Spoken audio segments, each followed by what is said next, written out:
لو في اكلات معينه انت بتاكلها بتحس بعد كده بتعب في معدتك، لكن انت ما انتش عارف تجيب ايه الاكله دي بالاخص، تعال اقول لك هي ايه.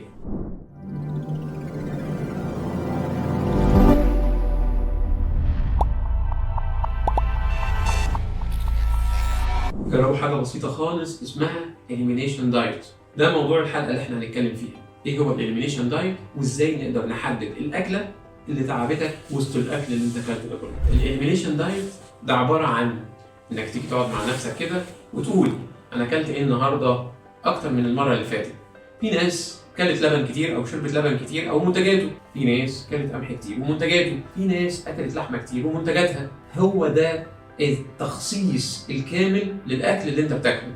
يعني لو جيت النهارده اكلت حاجه معينه اكتر من الايام اللي فاتت، كترت من منتجات الالبان وحسيت بعد كده ان انا تعبت، فلازم تعرف ساعتها ان اللبن هو السبب، هو منتجاته. ناس كتير لحد دلوقتي مش فاهمين يعني ايه سيلياك ديسيز مثلا، اللي هو مرض الجلوتين، اللي هو باخده مرض القمح الابيض. الناس دي لما بتاكل قمح ابيض كتير بتحس بتعب.